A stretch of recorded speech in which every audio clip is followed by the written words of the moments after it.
샬롬, 책 읽어주는 선교사 이브사라 김혜경 선교사입니다. 김양재 목사님의 저서 나를 웃게 하십니다. 계속 읽겠습니다. 내 치졸함을 고백해야 해결됩니다. 창세기 20장 8절로 18절. 루스 퍼델은 영국 옥스퍼드 대학교에서 역사상 첫 여성 시 교수로 선출되었지만 열흘 만에 자진 사퇴를 했습니다. 옥스퍼드 대학교의 시 교수는 영국 문학계 최고의 명예직으로 꼽히는 자리인데 그녀가 교수로 선출되는 과정에서 경쟁자의 성추행 스캔들을 언론에 토소한 사실이 드러난 것입니다. 여론은 엄격한 도덕적 잣대를 들이대며 그녀의 자질을 문제 삼았고 결국 그녀는 스스로 사퇴할 수밖에 없었습니다. 도덕적인 조건을 갖추지 못하면 문인으로서 존경을 받을 수 없는 걸까요? 문학사에서 위대한 시인으로 추앙받은 인물 중에는 도덕적으로 온전하지 않은 사람들도 많았습니다. 20세기 예술가들에게 큰 영향을 끼쳤던 시인 딜런 토마스는 술고래에다가 친구들의 돈을 훔치는 나쁜 버릇이 있었고 시집 황무지의 작가이자 1948년 노벨 문학상 수상자인 T.S. 엘리엇은 인종차별과 반유대주의로 해석될 수 있는 시들을 썼다고 합니다. 영국 낭만주의 시대를 이끌었던 시인 조지 고든 바일라는 난잡한 여성관계로 유명했고 그와 함께 영국의 낭만주의를 이끌었던 존 키츠는 상습적으로 마약을 복용했으며 소설 검정고양이와 시 애너벨리를 지은 에드거 앨런 포우는 27살 때 13살인 사촌누이와 결혼을 했다고 합니다. 과연 그들이 살아있었다면 오늘날 시 교수라는 명예직에 오를 수 있는 사람이 몇 명이나 될까요? 그들의 뛰어난 작품들을 도덕적 잣대로 평가할 수 있겠습니까? 어쩌면 자신이 어쩔 수 없는 죄인이라는 것을 조금이라도 깨달았기에 그들에게서 그런 아름다운 시구가 나오지 않았을까요? 반면에 나는 죄가 없다고 외쳤던 바리새인들은 예수님을 십자가에 못 박은 자들이 되고 말았습니다. 그럼에도 우리는 여전히 매사를 도덕적 윤리적인 잣대로만 재려고 합니다. 훌륭하면 훌륭하다고 칭찬하고 치졸하면 치졸하다고 비난합니다. 그러나 우리 속에는 애초에 선한 것이 하나도 없습니다. 하나님이 지켜주셔서 때마다 어려운 문제가 다 선히 해결되는 것입니다. 그러므로 우리는 먼저 하나님을 알아야 합니다. 십계명의 제1계명이 무엇입니까? 나 외에는 다른 신들을 내게 두지 말지니라고 하셨습니다. 이 1계명을 모르면 아무리 부모를 공경하고 사랑한데도 그것은 진짜 사랑과 공경이 되지 못합니다. 그러나 1계명을 알면 원수를 미워하고 살인했다고 해도 고쳐질 가능성이 있습니다. 하나님을 하나님으로 모실 때 모든 행위가 빛나지만 하나님을 모를 때는 어떤 행위도 빛날 수가 없습니다. 죽은 행위일 뿐입니다. 믿음 없는 세상 왕 아비멜렉은 정말 훌륭합니다. 지금까지 아브라함은 어땠습니까? 치욕적인 거짓말을 하고 부도덕하고 진실하지 못한 행동을 보였습니다. 그런데 아브라함과는 다르게 아비멜렉은 얼마나 훌륭한지 모릅니다. 이 둘이 한자리에 있으니 그 차이가 더 분명하게 보입니다. 아비멜렉이 그날 아침에 일찍 일어나 모든 종들을 불러 그 모든 일을 말하여 들려주니 그들이 심히 두려워하였더라. 창세기 20장 8절. 첫째, 아브라함은 즉각적으로 순종하는 사람입니다. 아비멜렉은 이방인임에도 하나님이 현몽하여 말씀하시니 그 아침에 일찍 일어나 즉각 자신의 잘못을 인정하고 고백했습니다. 둘째, 아비멜렉은 하나님을 두려워하는 사람입니다. 믿음이 없는 아비멜렉이 8절과 같이 행한 것은 자신이 무엇을 잘못했는지는 정확히 몰라도 하나님을 두려워했기 때문입니다. 아비멜렉에게 모든 일을 들은 종들까지 두려워했다고 합니다. 그런데 11절을 보니 아브라함이 이곳에서는 하나님을 두려워함이 없으니 내 아내로 말미암아 사람들이 나를 죽일까 하였다고 합니다. 아브라함이 잘못 짚었습니다. 아비멜렉이 하나님을 두려워하지 않았습니까?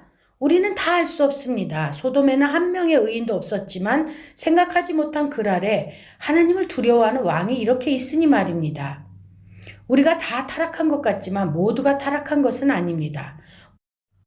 모두가 나쁜 것 같아도 그렇지 않을 수 있습니다. 아비멜렉이 아브라함을 불러서 그에게 이르되 내가 어찌하여 우리에게 이렇게 하느냐? 내가 무슨 죄를 내게 범죄하였기에 내가 나와 내 나라가 큰 죄에 빠질 뻔하게 하였느냐? 내가 합당하지 아니한 일을 내게 행하였도다 하고 창세기 20장 9절. 셋째, 아비멜렉은 나라를 걱정하는 훌륭한 지도자였습니다. 아브라함의 실수는 국가와 백성까지 영향을 미쳐 모두를 큰 죄에 빠질 뻔하게 만드는 중대한 범죄였습니다. 이것을 정확히 짚어내는 것을 보면 아비멜렉이 나라를 걱정하는 훌륭한 통치자였음을 알 수 있습니다. 그는 아브라함에게 내가 내게 무슨 죄를 범하였느냐라고 말합니다. 도덕적으로도 자신이 있다는 것입니다. 하나님이 현몽하여 모든 일을 막으시자 사라를 아예 가까이 하지도 않았습니다. 그러니 나를 큰 죄에 빠지게 한 것은 바로 아브라함 너다. 이렇게 당당히 말할 수 있는 겁니다. 아비멜렉이 또 아브라함에게 이르되 내가 무슨 뜻으로 이렇게 하였느냐?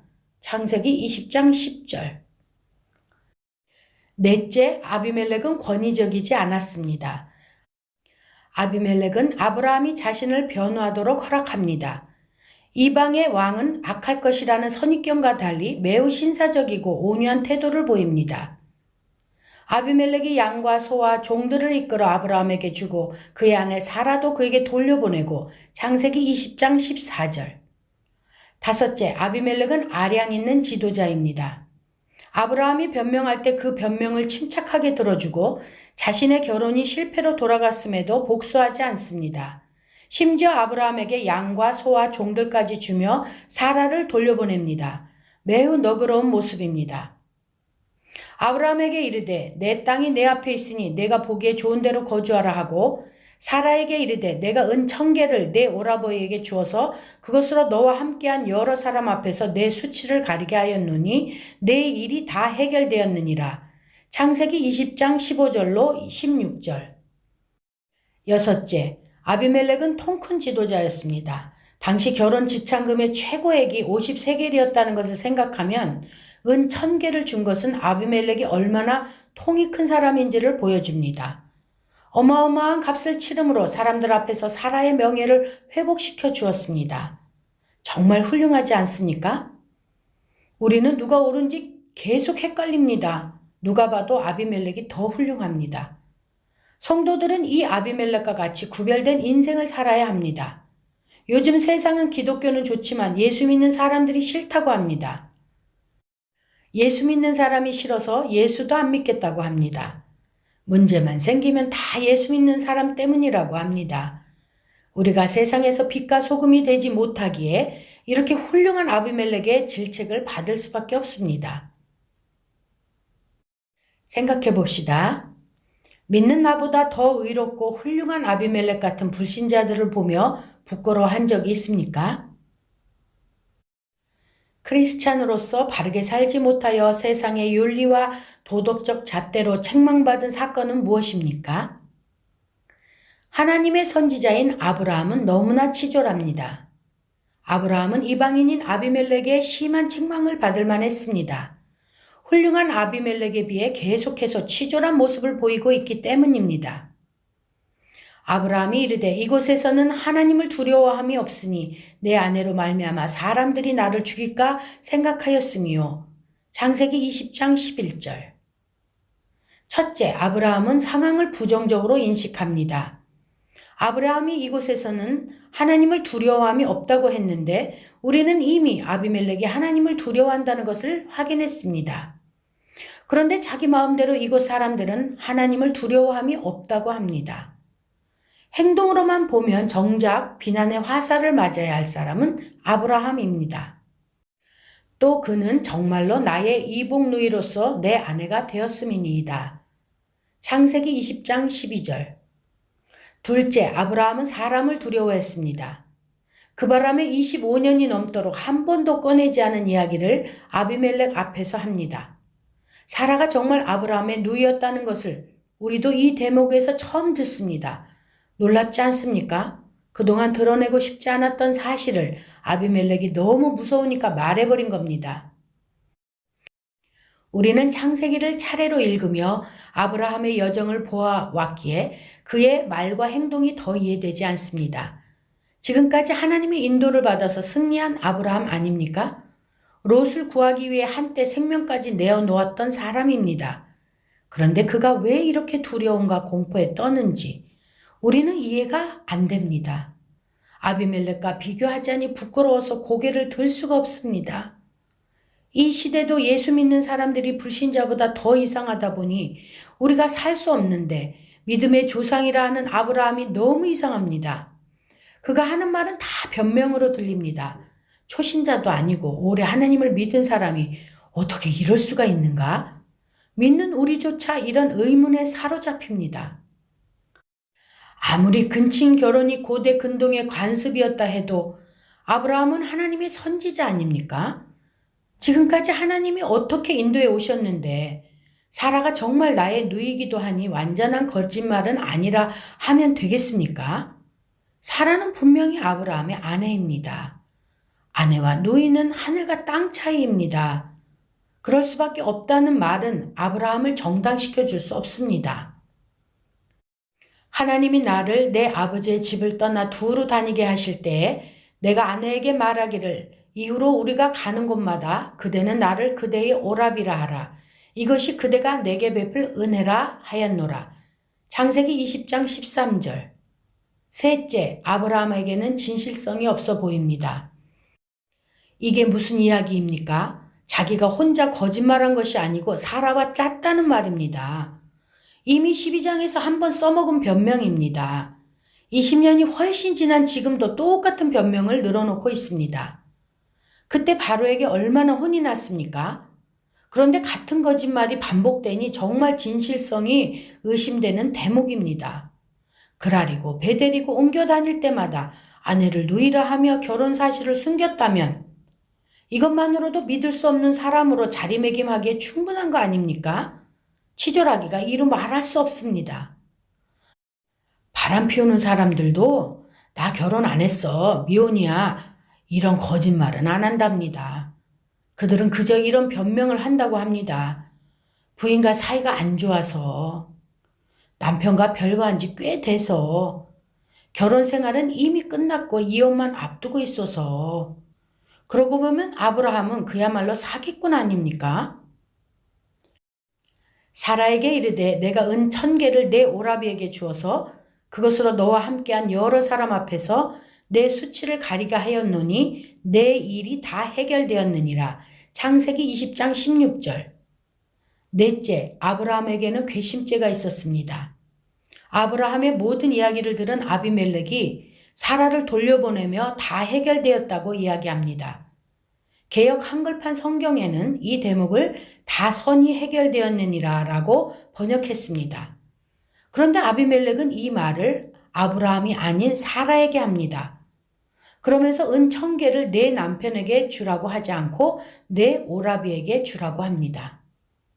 아직도 아브라함이 괘씸하다는 겁니다. 내 변명은 잘 들었다만 나는 너를 용서는 못하겠다는 겁니다. 내가 하나님의 말은 들어도 너는 용서 못한다. 하나님이 무서워 주긴 준다만 너 정말 그렇게 살지 마라. 이렇게 하는 것이랑 똑같지요. 하나님을 믿는데도 너무 싫은 사람, 괘씸한 사람이 있지 않습니까? 아비멜렉의 말이 정말 공감됩니다. 아브라함이 하나님께 기도하며 하나님이 아비멜렉과 그의 아내와 여종을 치료하사 출산하게 하셨으니 여호와께서 이왕에 아브라함의 아내 사라의 일로 아비멜렉의 집의 모든 태를 닫으셨음이더라. 창세기 20장 17절 18절. 그런데 이어지는 본문을 묵상하면서 또 다른 놀라운 사실을 발견합니다. 이렇게 치졸하고 죄 많은 아브라함을 하나님이 선지자로 삼으셨다는 것입니다. 하나님을 두려워하는 훌륭한 아비멜렉더러 지질한 아브라함의 기도를 받고 치료받으라는 것입니다. 이것은 하나님의 엄청난 명령입니다.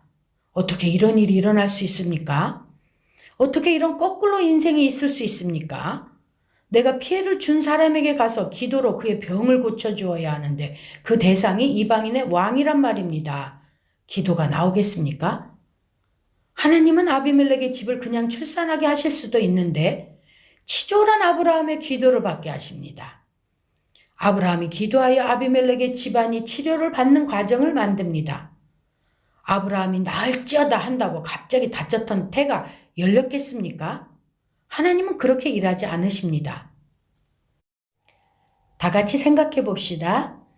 하나님을 믿으면서도 사람을 두려워하고 상황을 부정적으로 보고 있는 것은 무엇인가요? 나의 뿌리 깊은 편견과 피해의식에는 어떤 것이 있나요? 크리스찬으로서 하지 말아야 할 일임에도 그럴 수밖에 없었다라고 합리화하며 행했던 잘못은 무엇입니까? 그 잘못의 밑바닥에는 어떠한 두려움이 있었습니까? 문제 해결에 앞서 아브라함의 죄의 고백이 있습니다. 11절을 다시 한번 보겠습니다. 아브라함이 이르되 이곳에서는 하나님을 두려워함이 없으니 내 아내로 말미암아 사람들이 나를 죽일까 생각하였음이요. 창세기 20장 11절. 안 믿는 자의 입장에서 보면 아브라함의 이 말은 치졸한 변명입니다. 그런데 이 똑같은 본문을 좀 다르게 생각해 봅시다. 아브라함은 지금 한 번도 말한 적이 없는 숨은 부끄러움, 비밀의 죄를 오픈했습니다. 20년 이상 살아와 짜고 계획한 비밀을 말한 것입니다. 이 비밀은 스스로 이야기할 수 없습니다. 무덤까지 가져가려던 비밀입니다. 너무나 부끄럽고 스스로도 말이 안 되는 비밀이기 때문입니다. 그런데 아브라함이 아비멜렉 앞에 서서 그가 워낙 압도적으로 훌륭하고 얼굴을 들 수 없게 합니다. 아비멜렉 앞에서 자신을 보면서 얼마나 수치스럽고 한심했겠습니까? 게다가 아비멜렉에게 추궁당하는데 그 추궁마저도 정의롭고 온화합니다. 아브라함이 정말이지 할 말을 잃었습니다. 그래서 깊고 깊은 무덤까지 가져가겠다고 생각한 뿌리 깊은 자신의 죄를 고백하게 된 것입니다. 이 생각을 가지고 본문을 다시 읽어봅니다. 저는 이렇게 읽힙니다. 이곳은 하나님을 두려워함이 없으니 내 아내 때문에 사람들이 나를 죽일 것 같았습니다.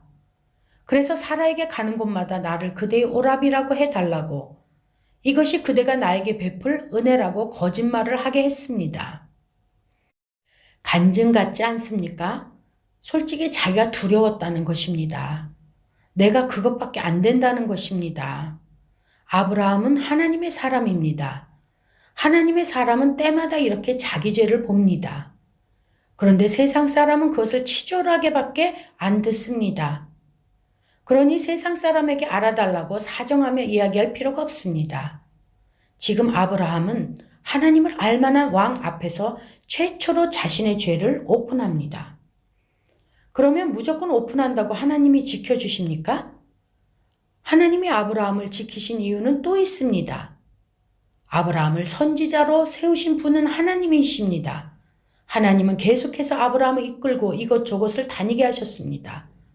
지금으로 치면 선교사로서 이곳저곳으로 이사 다닌 것입니다.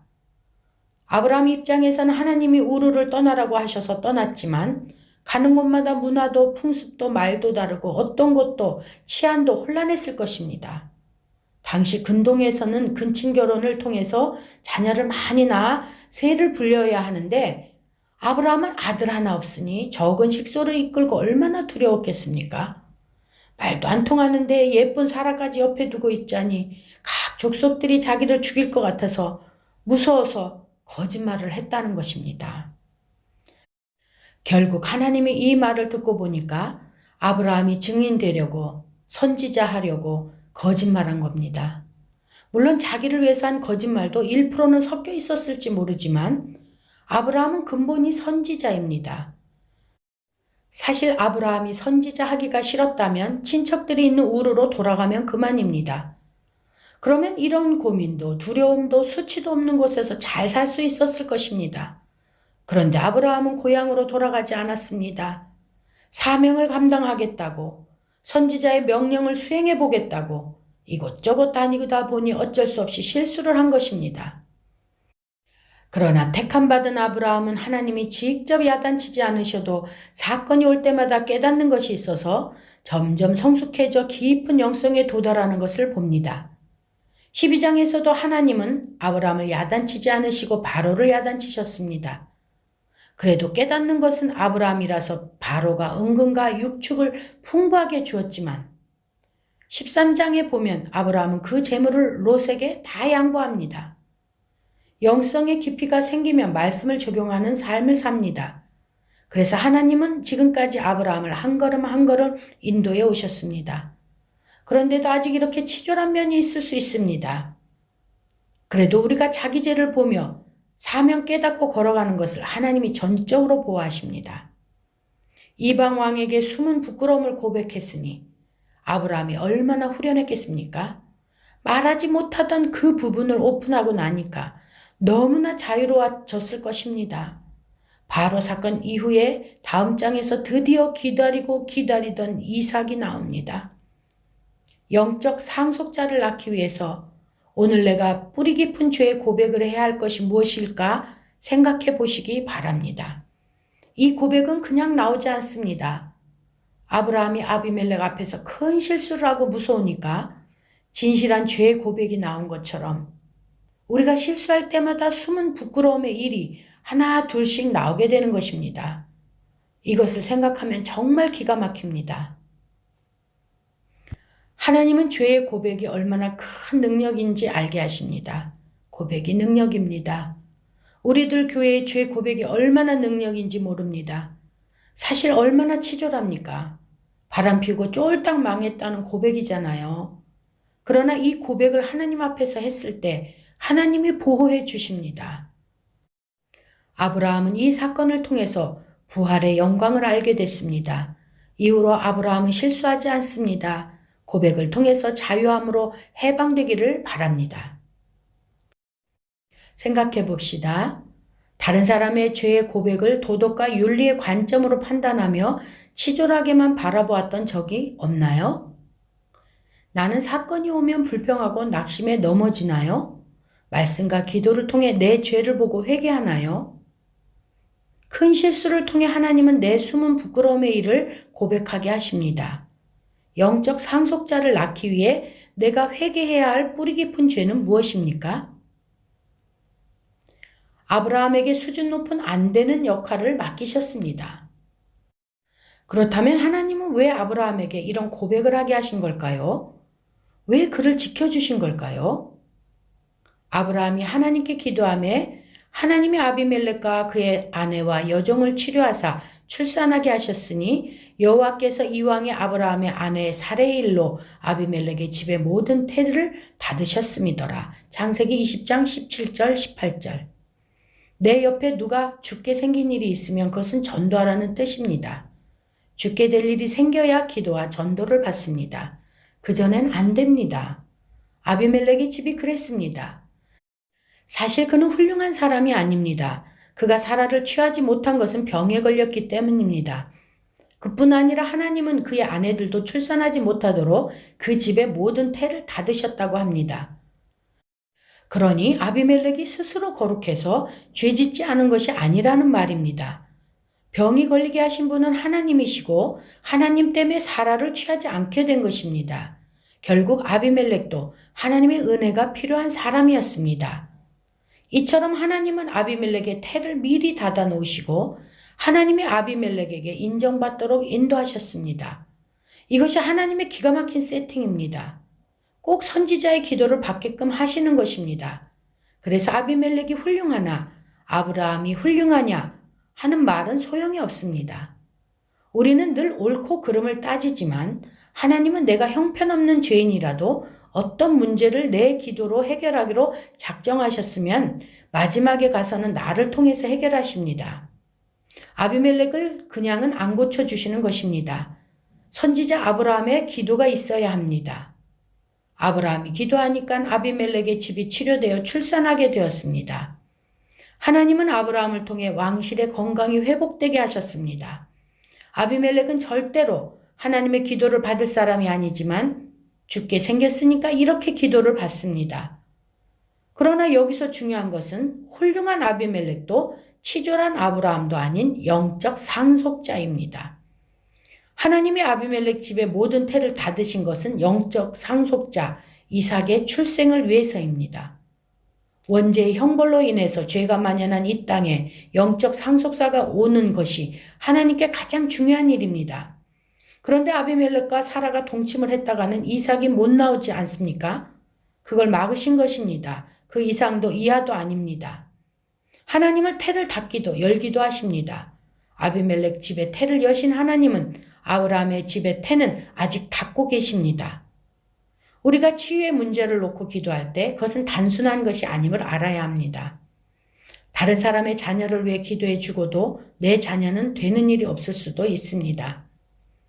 아브라함 입장에서 생각해보면 자기는 지금 자식이 없지 않습니까? 어떻게 내가 23년 동안 기도했어도 해결이 안 되는 그 문제가 아비멜렉의 집에서는 내 기도 한 번에 금세 해결됩니까? 자기 부인은 임신도 못하고 있는데 다른 부인들 아이를 낳게 해주고 있는 꼴입니다. 아브라함이 아비멜렉의 태가 열리는 것을 보면서 세상에 이렇게 쉽게 되는 것이 왜 우리 집에서는 안 되는가 하지 않겠습니까? 하나님의 섭리를 생각하지 않았겠어요? 하나님이 무슨 뺑덕엄이라서 우리 집 문제는 해결을 안 해주시는 것입니까? 이는 오직 역할의 문제입니다. 빨리 되는 역할, 안 되는 역할이 있을 뿐입니다. 하나님은 아브라함에게 수준 높은 안 되는 역할을 맡기셨습니다. 이걸 생각하니 정말 눈물이 앞을 가립니다. 이런 기가 막힌 역할을 맡겨야 하니까 아브라함이 실수를 해도 하나님은 보호해 주실 수밖에 없습니다. 복을 주실 수밖에 없습니다. 아브라함이 얼마든지 고향으로 돌아갈 수 있는데도 하나님만 믿고 가잖아요. 하나님은 우리에게도 안 되는 역할을 맡기십니다. 그것도 오랫도록 맡기실 수 있습니다. 우리들 교회 한 집사님도 그렇게 기도하고 선교하고 열심히 주의 일하는데 14년 동안 아이를 안 주셨답니다. 다른 가정을 위해 기도하면 그 사람들은 아이를 낳는데 자기만 아이가 없는 겁니다. 그러나 오랫도록 그 역할을 했기 때문에 지금은 하나님께 쓰임받고 있습니다. 그 역할이 오래될수록 내가 거룩으로 나아가는 구조가 되는 것입니다. 그러니 내 자식, 내 남편, 내 부모, 내 시부모의 문제는 해결되지 못해도 이웃의 아내, 부모, 자식 문제는 열심히 돕고 기도해야 합니다.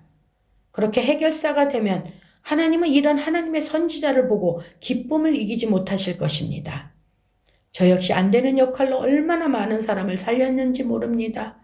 남편이 죽고 자식도 어쩌면 그렇게 안 되는 게 많은지 모릅니다. 다른 사람들보다 쉽게 되는 것이 하나도 없습니다. 그런데 이 역할로 나는 왜 이렇게 되는 일이 없을까? 하나님이 싫다라는 말은 한 적이 없습니다. 지난 몇십 년간 큐티를 하면서 성도들과 저희 안 되는 것들을 나누고 솔직하게 오픈하면서 여기까지 왔습니다. 혹시 안 되는 역할을 맡고 있습니까? 그렇다면 나는 되는 게 없어 하시면 안 됩니다. 제가 겉으로는 되는 일이 없어 보여도 되는 일도 많게 하셨습니다. 하나님은 제가 남편의 생명을 놓고 기도했을 때 남편의 구원을 이루셨고 제 이야기를 약재료로 나누었더니 많은 사람이 우리들 교회로 모이게 하셨습니다. 이것도 되는 것입니다. 항상 영적 상속자에 초점을 맞추고 걸어가야 합니다. 후세인과 클린턴의 차이를 다룬 한 칼럼을 읽었습니다. 이라크 전 대통령 후세인은 이라크 전 때 미국의 치욕적인 패배를 당하는 중에 한 평도 안 되는 지하 벙커에 숨어 있다가 체포되었습니다. 그때 쏘지 마라, 살려달라, 너무나도 비굴하게 목숨을 구걸했다고 합니다. 그렇게 비굴하게 구걸한 목숨을 미군도 아닌 자기 백성에 의해 사형당해 잃고 말았죠. 그 목숨이 오래 유지되지 못했습니다. 어차피 죽을 목숨인데 지도자답지 못한 치졸한 모습을 보여주었습니다. 그에 비해 클린턴 전 미국 대통령은 임기를 성공적으로 마무리하던 중에 루인스키와의 섹스 스캔들이 터지면서 모든 것이 하루아침에 추락했습니다. 미국 대통령이라는 최고의 자리에서 졸지에 전 세계 사람들에게 도덕적 망신을 당한 것입니다. 부인과 딸도 감당할 수 없는 수치심을 느꼈을 것입니다. 가장으로서 명예도 실추되었습니다. 처음에 그는 거짓말을 하며 모든 사실을 부인했지만 증거가 드러나자 부적절한 관계를 맺었다고 진술했습니다. 그것도 백악관 한복판에서 말입니다. 만약 제가 그 입장이라면 살고 싶지 않았을 겁니다. 전쟁도 아니고 한낱 여자와의 스캔들로 망신을 당한 것 아닙니까? 그런데 클린턴은 극단적인 선택을 하지 않고 용서를 구했습니다. 그는 만천하에 자기 잘못을 인정하고 실추된 명예를 조금이라도 만회하기 위해서 갖은 노력을 했습니다. 클린턴이야말로 아브라함처럼 치졸하지 않습니까? 도무지 살만한 이유가 하나도 없습니다. 그럼에도 예수 믿는 사람은 이 땅에서 그 수치와 조롱을 받아내야 합니다. 반드시 그 모든 수모를 받으며 살아내는 모습을 보여야 합니다. 그렇게 남편으로서 아버지로서의 모습을 회복하는 것이 선히 해결하게 하시는 하나님의 처방이라는 말입니다. 우리는 도덕과 윤리에서 완벽히 자유로울 수 없습니다. 누구나 수치스러운 이야기를 하기 싫습니다. 한 나라의 대통령도 그렇지만 평범한 가정을 꾸리며 사는 우리도 마찬가지입니다. 우리들 교회 목장 보고서에서 한 남자 집사님의 사연을 읽었습니다. 집사님의 딸이 혼전 임신을 하게 되었습니다. 남자친구는 불신자이고 딸은 대학생입니다. 성폭행당해 생긴 아이라도 하나님이 주신 생명이기에 낳아야 한다는 말씀을 늘 들었지만 막상 이런 일이 생기니 도저히 답이 안 나오더랍니다. 며칠 후 남자친구의 부모를 만났는데 그들이 아이를 떼라고 했습니다. 집사님 내 애가 우리는 교회 다니는 사람들이니 아이를 낳아서 기르겠다고 하니 그 부모가 당황하더랍니다. 그러나 아이는 우리가 기를게요 하니 표정이 풀어졌습니다. 집사님 부부는 공동체의 조언대로 모든 상황을 인정하고 아이들을 결혼시키고 교회 양육을 받도록 돕기로 결정했습니다. 이렇게 예수 믿는 사람은 안 믿는 사람들이 죽었다 깨어나도 못할 적용을 해야 합니다. 집사님은 만약에 교회 다니지 않았더라면 자신도 이 문제를 세상적인 방법으로 해결했을 것이라고 합니다. 그러면서 돌아보면 교회를 다니지만 하나님과 세상 사이에서 양다리를 걸치며 살았습니다. 알게 모르게 음란도 많이 행했어요. 하며 자신의 뿌리 깊은 죄를 고백했습니다. 자신의 부끄러운 믿음 때문에 딸에게 이런 사건이 왔고 자신의 실수로 딸이 죽게 생겼다고 고백했습니다. 아내 집사님도 교회 홈페이지에 공개적으로 기도 제목을 올렸습니다. 대학교 새내기인 딸아이가 혼전 임신을 했습니다. 같은 학년인 남자친구는 불신 가정에서 자라나 믿음이 없고 아직 군대도 다녀오지 않았습니다. 둘 다 아이를 낳아서 기를 준비가 전혀 되어 있지 않기에 이 놀라운 사건 앞에서 고심했습니다. 그러나 반드시 아이를 낳아야 한다는 목사님 말씀에 순종하여 아이를 낳기로 적용했습니다. 이 일로 수치와 조롱을 당할지라도 이것이 딸에게 구원의 사건이 되기를 기도하고 있습니다. 이번 주부터 딸 아이의 남자친구도 우리들 교회에 나와서 예배드리고 새순자 양육도 받기로 했습니다. 저희 부부가 함께 양육 훈련을 마치고 양육 교사 훈련으로 들어가기 직전에 이런 사건이 왔습니다. 얼마 전 남편이 목장에서 음란을 오픈하고 술을 끊고 빚도 갚기로 결심했는데 연이어 이런 사건이 찾아와서 두렵기도 했습니다. 그러나 이 사건을 통해서 100% 죄인인 저의 모습을 보았습니다. 저희 부부 역시 혼전 순결을 지키지 못한 것을 하나님께 회개합니다. 더 회개하고 수치와 조롱의 십자가를 잘 감당하라는 하나님의 명령으로 알고 순종하기를 원합니다. 이 일이 우리 딸과 남자친구 그리고 가정의 구원 사건이 되기를 기도하며 중보기도를 부탁드립니다. 우리는 이런 이야기는 하기 싫어합니다. 그저 아이를 낙태해버리면 그만이라고 생각하지 않습니까? 그러나 이렇게 두려운 일이 생기니까 우리에게 뿌리 깊은 죄의 고백이 일어나는 겁니다. 문제가 선히 해결되려면 이런 고백이 필요합니다.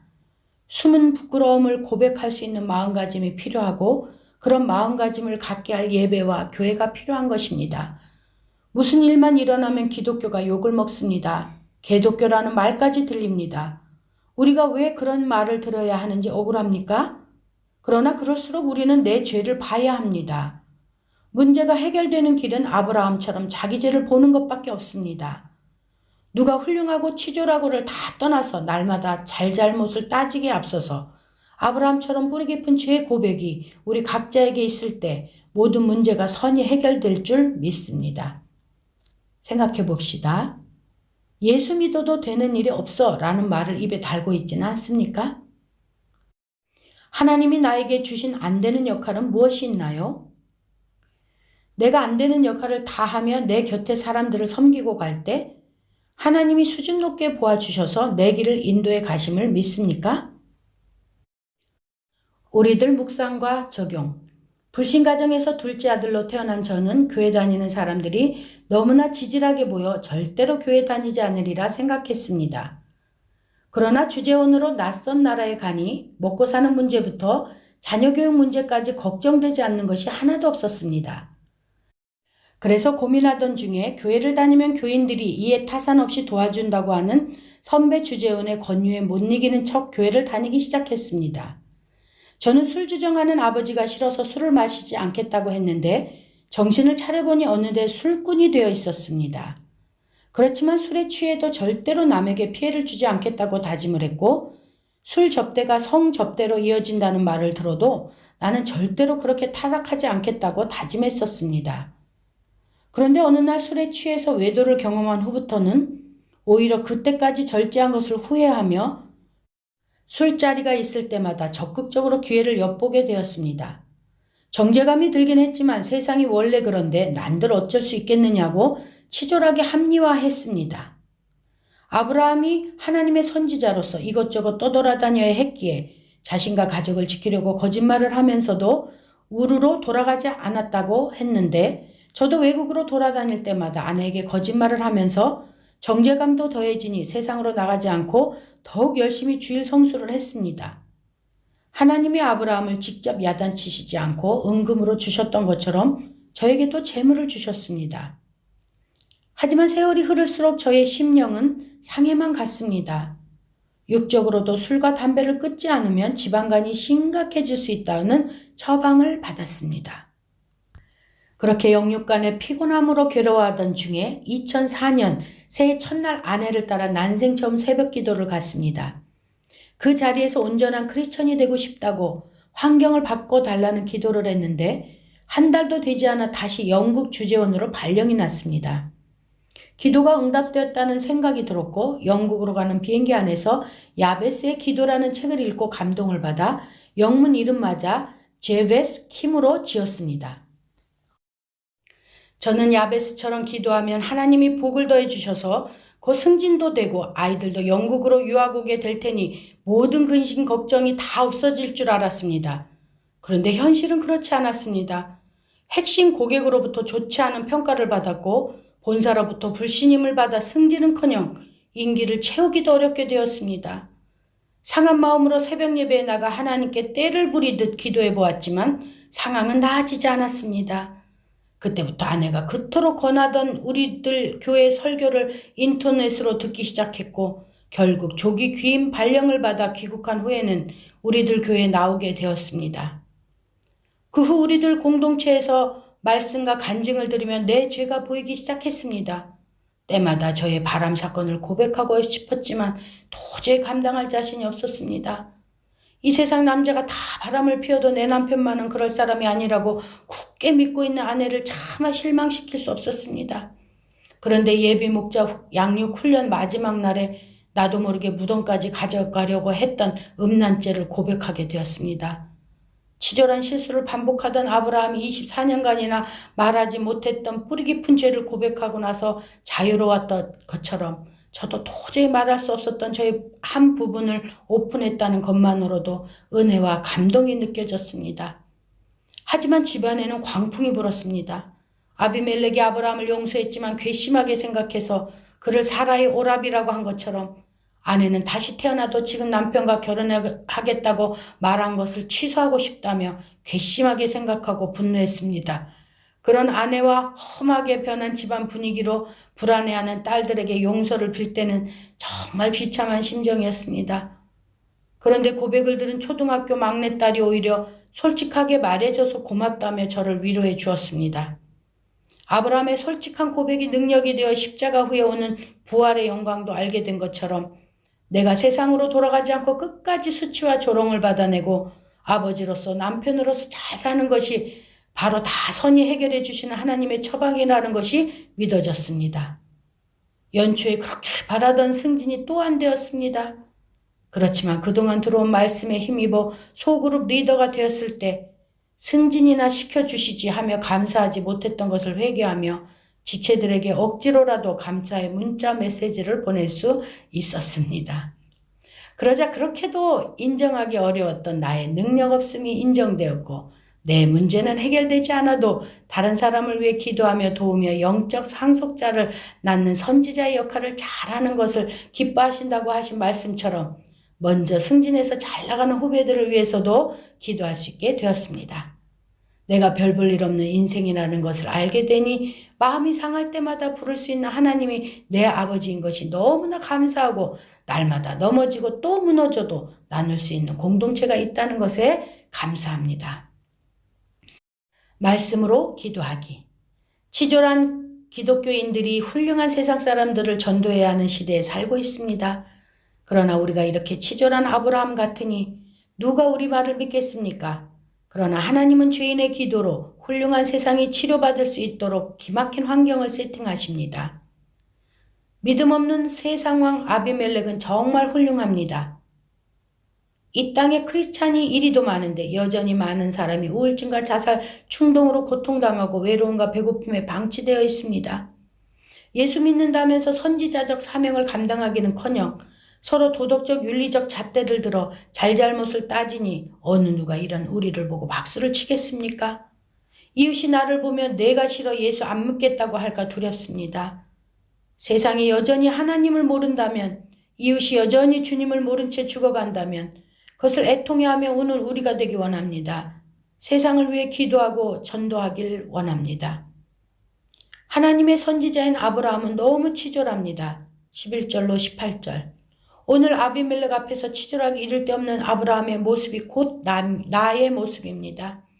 세상과 사람을 두려워하며 핑계와 변명을 일삼습니다. 하루 이틀 교회 다닌 것도 아니고 수도 없는 시간 동안 큐티하고 나눔하고 훈련받아 놓고 그 문제 앞에서 또 같은 약점에 넘어지며 모든 것이 허사가 되게 했습니다. 그런데도 주님은 제 기도를 들으십니다. 이웃을 위해 기도하라 하십니다. 그래서 주님 앞에 엎드릴 수밖에 없습니다. 회개할 수밖에 없는 인생을 살고 있습니다. 문제 해결에 앞서 아브라함의 죄의 고백이 있습니다. 11절. 수치스러워 꺼내놓지 못한 죄가 약점이 돼서 오늘도 나를 괴롭힙니다. 이제 그 죄를 꺼내놓기 원합니다. 죄에서 해방되어 자유를 찾기 원합니다. 설령 그 죄 때문에 치졸하다 손가락질 당하고 비난당해도 도망가지 않겠습니다. 내 곁에 죽게 된 사람이 있다면 기도하고 전도하겠습니다. 내 죄를 바라보고 고백하는 것이야말로 이 땅의 모든 문제를 선히 해결하시는 주님의 방법임을 깨닫습니다. 아브라함에게 수준 높은 안 되는 역할을 맡기셨습니다. 17절, 18절. 아브라함도 25년이나 안 되는 역할을 했다고 하는데 나 역시 안 되는 역할인 것 같습니다. 남들은 그렇게 응답도 잘도 받는데 어째서 나는 그 쉬운 응답을 못 받는지 궁금하기만 했습니다. 하나님을 원망할 때도 있었습니다. 그런데 그렇게 기도하다 보니 어느 순간 내가 기도의 용사가 되고 해결사가 되었습니다. 마침내 응답하시는 하나님을 더욱 신뢰하게 되었습니다. 결국 역할의 문제일 뿐 내가 집중해야 할 것은 영적 상속자임을 깨닫습니다. 영혼의 기도. 아버지 하나님, 훌륭한 아비멜렉과 치졸한 아브라함을 보면서 할 말을 잃었습니다. 이렇게 죄 많은 치졸한 아브라함 같은 사람이 바로 나이고 우리이고 한국교회입니다. 훌륭한 아비멜렉 앞에 우리가 무슨 수로 복음을 전하겠습니까? 주님, 우리 말에 힘이 전혀 실리지 않는 것은 변명과 핑계만 가득하고 진정성이 없기 때문임을 고백합니다. 이 땅의 모든 문제를 다 선히 해결하기 위해서는 오늘 내 죄를 보는 길밖에 없음을 알았습니다.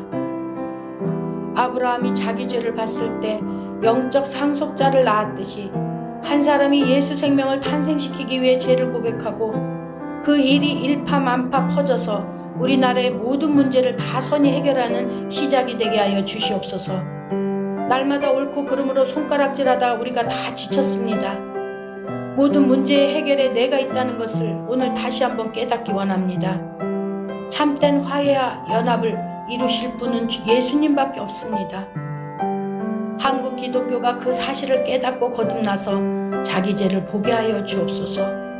뿌리 깊은 죄의 고백이 터져나오도록 역사하여 주시옵소서.